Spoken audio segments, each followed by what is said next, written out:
Autocracy Incorporated by an Applebaum is a powerful and sobering exploration of the rise and resilience of modern authoritarianism. In this book, Applebaum, a Pulitzer Prize-winning historian and journalist, shifts the lens away from individual tyrants and instead examines the international ecosystem that sustains autocratic regimes today. Her central thesis is that contemporary authoritarianism is not an isolated or localized phenomenon. It is an interconnected, adaptive network of leaders, state institutions, media propagandists, and corporate interests that share tactics, resources, and a mutual desire to erode democratic norms. Applebaum opens with the notion that the Cold War's end did not mark the triumph of liberal democracy, as many hoped, but rather a temporary pause in the ideological struggle. The 1990s brought a surge of optimism that globalization and capitalism would naturally spread freedom, but she argues this belief underestimated the tenacity and adaptability of autocratic power.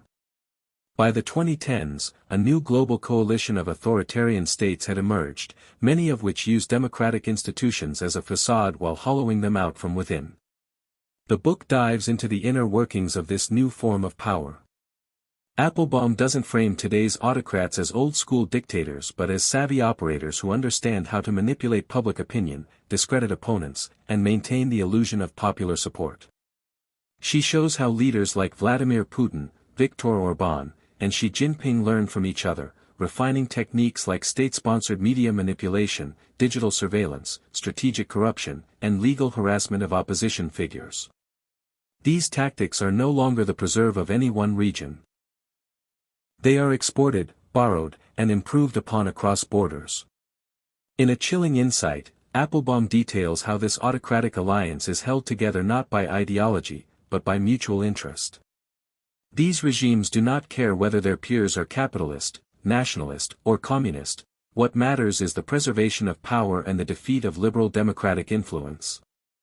What connects them is not a shared political vision but a shared enemy: open societies that value pluralism, free speech, and civil liberties. She describes this as the foundation of Autocracy Incorporated. A kind of multinational business that profits not from selling products, but from selling influence, control, and repression. A major strength of the book is Applebaum's first-hand reporting. She visits Poland, Hungary, Russia, China, Turkey, and even the United States, offering vivid on-the-ground scenes that illustrate how propaganda is crafted and consumed. In Hungary, she observes how Orbán has created an entire media ecosystem loyal to his party, using state funds and private ownership to crowd out independent journalism. In Turkey, she interviews former allies of Erdogan who have become targets of his regime. These personal stories give the book its emotional power and show how systemic autocracy destroys not just political opposition, but the social fabric of trust and community. Applebaum also explores the corrosive effect of autocracy on the West. She argues that autocrats have learned to manipulate open societies using their own freedoms against them. Russian disinformation campaigns, Chinese influence in academia and business, and the global spread of state-friendly media outlets like RT and CGTN are not accidents. They are deliberate strategies designed to sow confusion and weaken democratic resolve. Meanwhile, Western companies and institutions, seduced by access to authoritarian markets, often turn a blind eye to human rights violations. One of the book's most unsettling observations is how democracies themselves are vulnerable to internal decay. Applebaum uses the example of Poland, her second home, to show how a country with strong democratic credentials can slide toward authoritarianism under the guise of national renewal. The Polish Law and Justice Party, she explains, didn't abolish elections or suspend the constitution. They simply manipulated the courts, media, and education system to tilt the playing field permanently in their favor. This soft autocracy is often more insidious because it maintains the outward forms of democracy while gutting their meaning. Applebaum's storytelling is rich with historical parallels. She often draws connections between today's autocrats and the totalitarian regimes of the 20th century, but she is careful to note key differences. Today's strongmen don't seek mass mobilization or total ideological control. They seek apathy, distraction, and demoralization. Their goal is not to convert but to exhaust, to convince people that truth is unknowable, institutions are corrupt, and resistance is futile. The weapon is cynicism, not terror. The book also shows how opposition movements struggle in the face of coordinated repression. Applebaum profiles dissidents and journalists who continue to resist despite immense personal cost. She highlights the courage of Belarusian protesters, the ingenuity of Russian opposition figures like Alexei Navalny, and the global networks of exiles and activists trying to maintain pressure on authoritarian regimes. Yet she does not sugarcoat the obstacles they face. Many of these movements are fragmented, underfunded, and working against a tide of state-sponsored intimidation. One of the most illuminating sections concerns how autocratic regimes use nostalgia and historical revisionism. In Hungary, Orbán mythologizes a national past that never was, blaming liberal elites and foreign enemies for the country's troubles. In China, the Communist Party reshapes history to portray itself as the eternal guardian of national strength and dignity.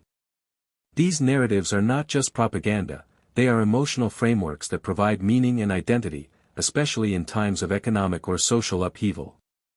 Applebaum warns that democracies must take these strategies seriously.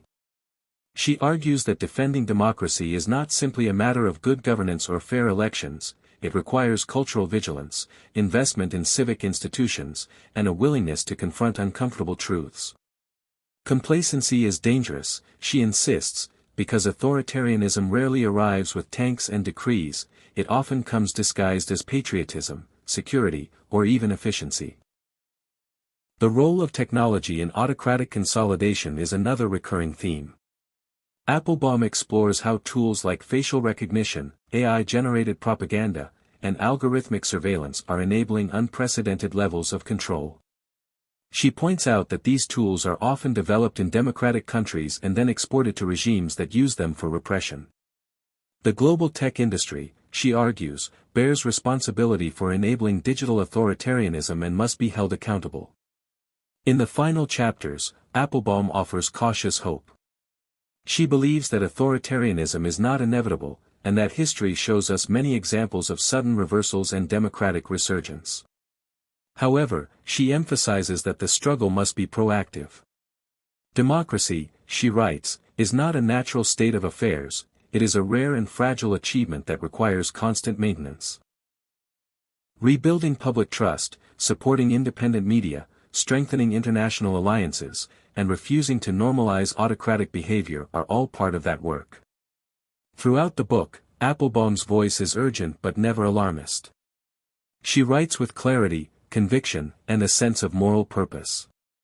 Her background as both a historian and a journalist allows her to combine sweeping analysis with intimate storytelling. The result is a book that not only diagnoses the crisis of modern democracy but also calls readers to action. Autocracy Incorporated is not just a chronicle of authoritarian power, it is a manual for democratic resistance. In a world where tyranny no longer needs borders, Applebaum argues that solidarity, awareness, and courage are the most potent weapons we have. It is a deeply researched, passionately argued, and profoundly necessary book for our time.